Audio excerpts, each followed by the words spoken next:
Hey family, what's going on? Klaus here, and welcome back to the cabin build. It has been, how long? Nearly 3 weeks since the last video. And the main reason is because the things that we're doing now aren't exactly appealing to the eye.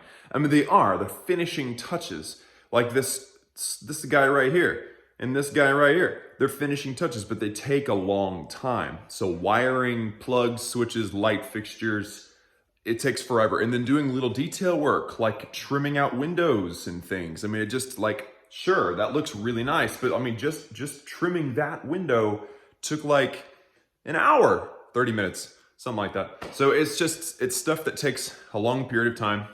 So making a video every week at the rate that I'm working, I would have only had like a 1-minute video where it's like, hey, look, I did this switch, or something, So yeah, I've been neglectful with the camera lately, but there has been some changes. I think I will begin with what I've already kind of mentioned. We finished the trim. There's 2 pieces of trim up there that I need to do, but those need to be finished. And then the dormer, I still have to finish the dormer, but all the other trim is done. See, that's still not done. I got tired of doing trim. Like all the windows took forever, and I just got tired of it. I actually really like the way this one turned out because it's got the contrast with the wall. So turned out, and you get that nice little 22.5-degree angle at the bottom. That's a nice little detail. So that was a big part of my time was trim. And I'm not done with it. Like I said, I'm actually gonna go buy material today for this dormer and those pieces in the kitchen. So that's number 1. Finished a whole bunch of trim, every window. And actually this one's awesome, check this out. This is the double window, and that is a ripped 1x8, I believe. I ripped off like 3/4 of an inch to make it fit perfectly. There's stuff in the way obviously, but it's a double window, so that the piece on the top is solid, and then the piece in the middle is thicker than all the other pieces. And I don't know, that's a cool detail. I like that. So the second thing that's been majorly changed is electrical. So as you can see, I have wired all of my switches and wired the vast majority of my plugs. This one was tough, dudes. 3 switches in one box. You're talking about lots of wire in one little box. It's crazy. So I've done almost all of the outlets. I've got 1 outlet that's behind all those tools. I'm not really worried about it. I do want to do it very soon. I just haven't had the energy to move all my tools.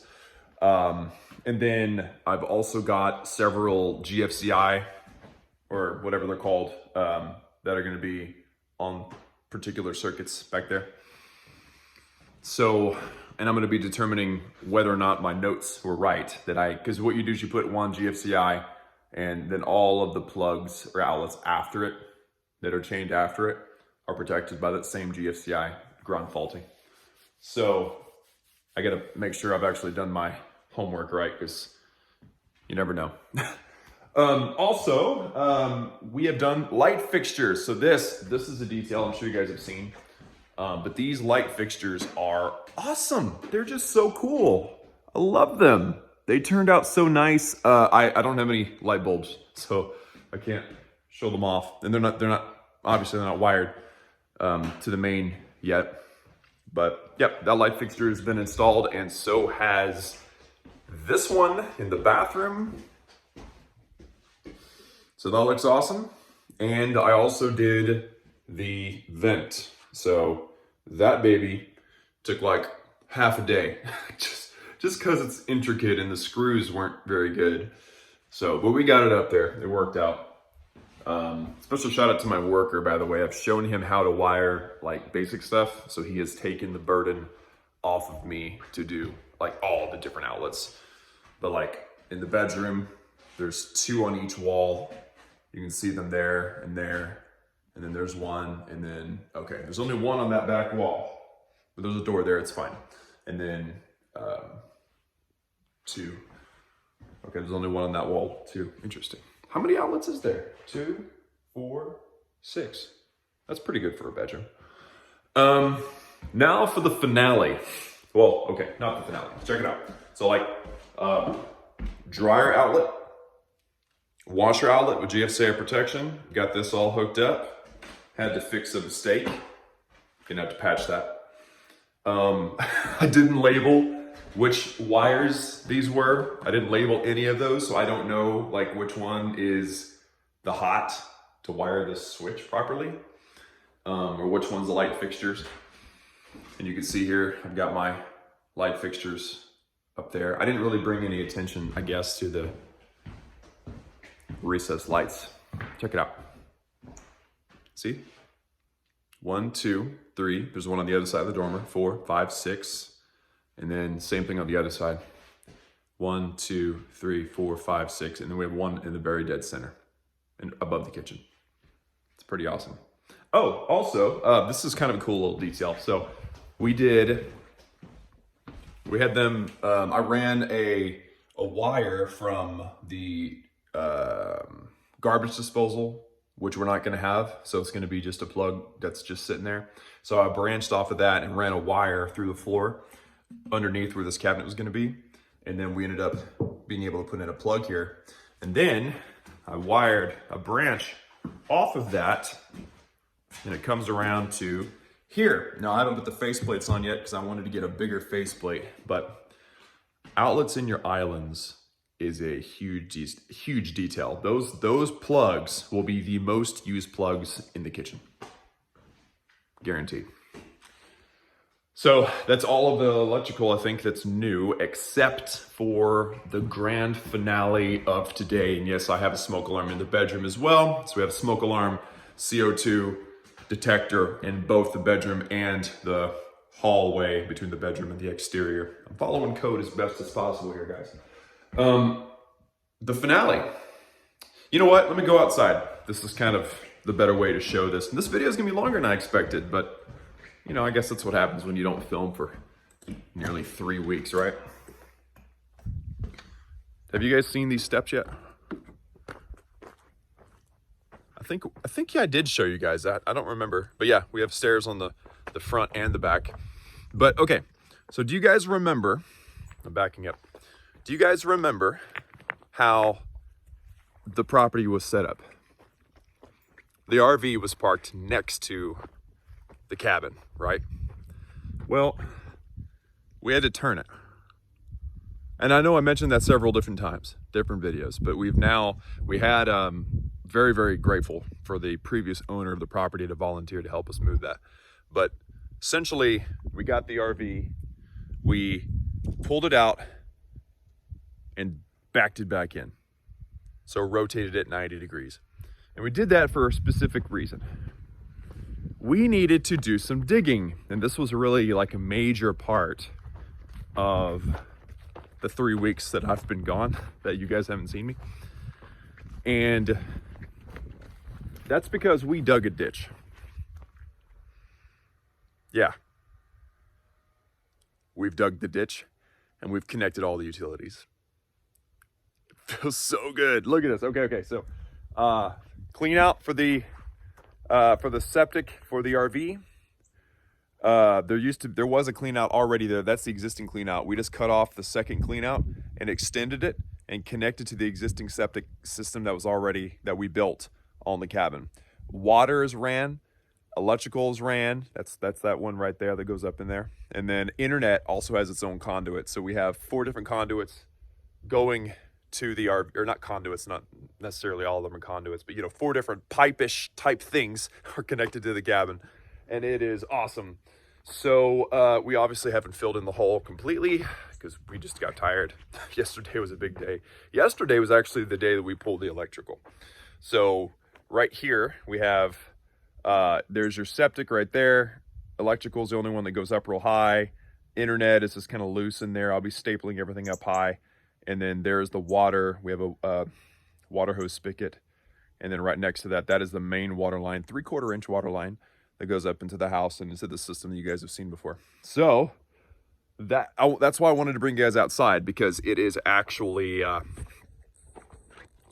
ran. Now, let me see if I can, I'm a little confused. Yeah, because the hole's already covered up. Yeah, so it all runs there to there and then off to the septic tank. Now this setup here, it's just a pipe that's been taped together. It's really like a super temporary solution here for the RV. So the RV is now on a separate circuit from the cabin. And it's also a temporary thing because we are eventually going to move the RV over to there. There's already holes and conduits in the ground. Septic has already ran out there, but it's not connected to the septic tank. So we'll eventually move the RV, and when we do that, the electrical will be in the ground in a conduit. For now, it is just temporarily connected, but it's only going to be there for a few weeks max. So don't freak out. Temporary solutions have a rule, and it's as long as it's short, you can get away with a lot.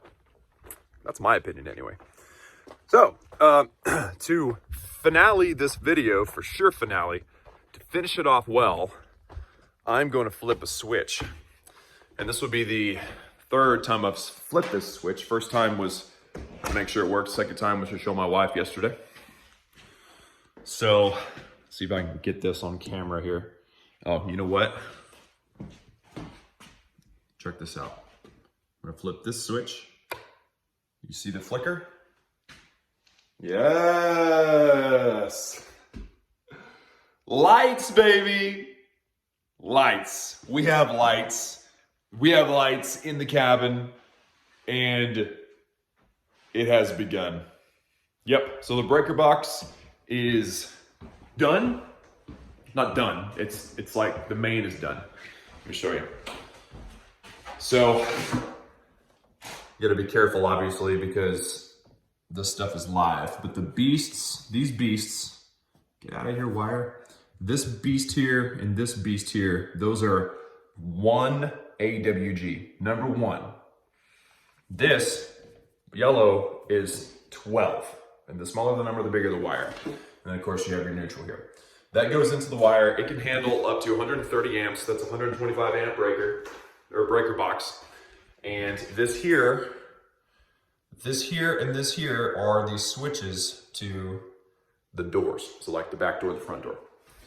And so now that that's set up, and I've got a main kill switch. I don't know if you saw that, but it's a main kill switch right here.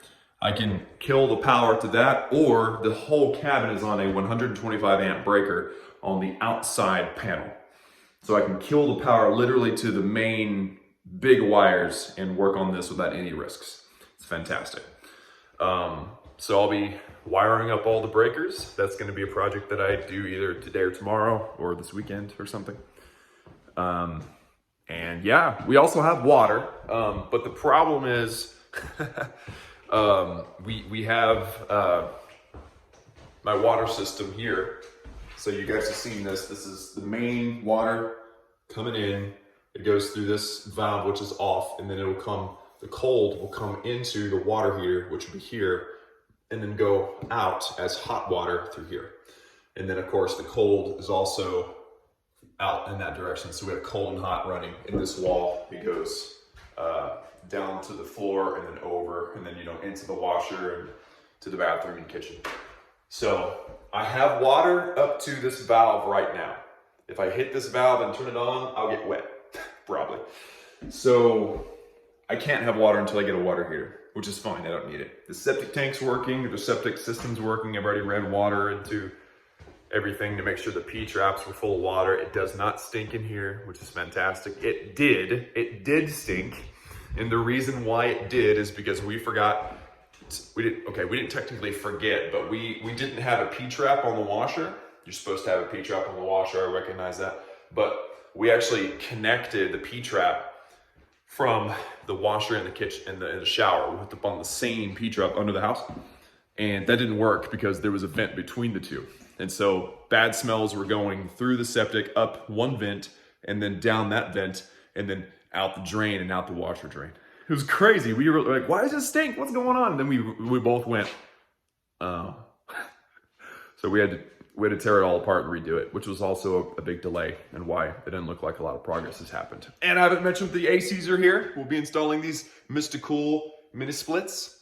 That's going to be happening this coming week, I'm sure. We're also looking at flooring.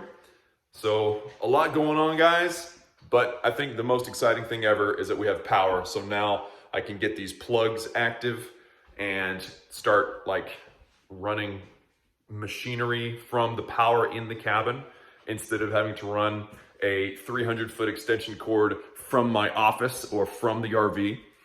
It's just a big day, dudes. And this video ended up way longer than I expected. I apologize.